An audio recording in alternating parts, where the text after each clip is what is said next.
annyonyogere Jero Katumba alimayininga aba Uganda Road Fund essente ez'obukadde 634 tubulabe nga bujja mu Mukono municipality.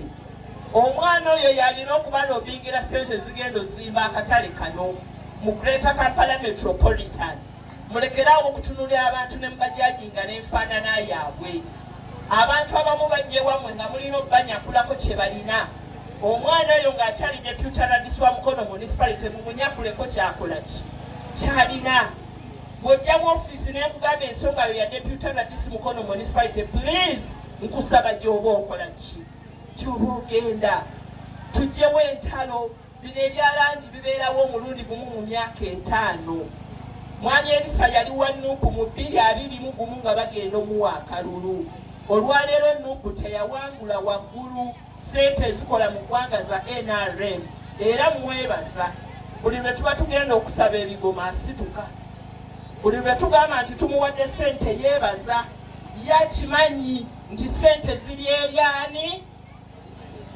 Eri abantu gwe baawa emyaka emeka.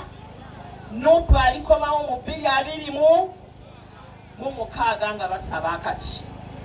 Aba DP kati baabo bamwami Elisa baatujoyininze dda. Aba DP nze nondowooza bwenti nti tewali bibiina bya bufuzi wabula waliwo okweyagaliza ng'abantu. Kati mwe abalonzi mubonaabona nnyo n'abeeyagaliza kubanga mulinga bambi kisaani flower. Emisana kitunula emmanga ng'enjuba ejja, ekiro ne kitunula engulu nga kiroonya enjuba. Ono n'akulimba, oli n'akulimba ngwe east, ngwe west, ngwe north oba ngwe south. Gwe kyeweetaga ye ssente eri mu nsawo yo. Kyeweetaga gwe mulimu gw'okola ogugwo. Togenda genda wa mwami Elisa akuweererere mwana. Olwaleero amasimu g'ababaka gonna tegaliiko kuba nabo balina ebizibu ebibamala. Naffe baradisi bwe mujja gye tuli nkugamba ondaba ne seefu mu ofiisi. Nze nkuwa magezi nti Lembe kayingira PDM yingira emyoga. Genda mu kibiina ky'abakyala gye mba nkuyambira kubanga ssente gyempa omuntu Ssekinomu sigikola ki. N'olwekyo mbeewaza ebyobufuzi ebitaggwa. Wano mu Buganda tubeera nnyo mu byobufuzi ebitaggwa ne twerabira n'okusambula, ne twerabira n'okwetega, ne twerabira n'okumanya ani gwe tulina okusaba ani gwe tutalina kusaba. Mwami Elisa agambye yabadde n'ofiisi esinga obulungi mu Mukono ne mu Uganda yonna nga yeggoma. Lwaki yagirekawo n'ajja ku mmeeya? Kubwa mmeeya okutali ofiisi. Naye ofiisi y'eggoma eyo mwami Elisa ajjukira bulungi bwe twali tugizimba bagamba ndisaba yabba mmalamu. Nisaba yabba mmalamu wa Ssaabasajja Kabaka. Kati namwebaza yakyusa. Yakkiriza nti singa tetwasenda mmalamu tetwandiresewo kizimbe ekyo. Mwebaza kuba nazimba ne mbaako wenkomye naye najja n'amaliriza. Ekizimbe kya Mukono municipality kyaweebwa $2,200 buli mwaka. Kizimbwe kiggwe. Kimaze emyaka 2 egijjudde nga tekuli wadde toffaali lye bataddeko. Olwaleero baabawadde ssente. Ekizimbe kyatandise okutambula. Mwami Elisa nsaba 2026 atuuke ng'ekizimbe ekyo kiserekeddwa. Alisi naawe baliteeka ekifaananyi kyo mu kizimbe ekyo ne bamanya nti olina ettoffaali lye wateeka ku nkulaakulana ya Mukono.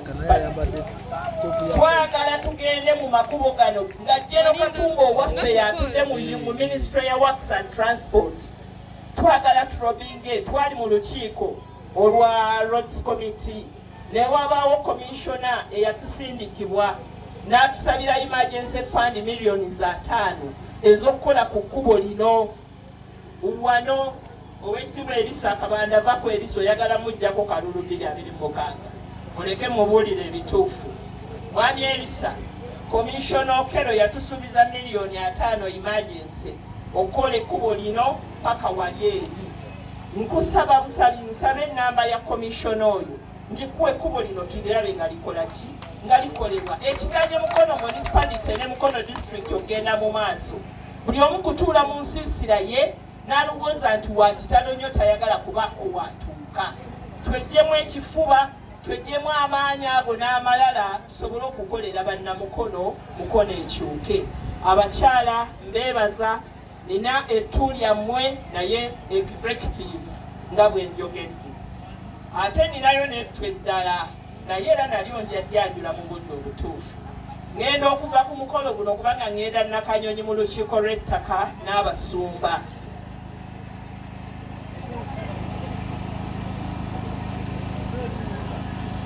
Ngenda okuva ku mukolo guno nga ngenda e Nakanyonyi, naye ntwala omukisa guno okwaniriza abakyala abavudde Sembabule okujja okusanyuka awamu naffe.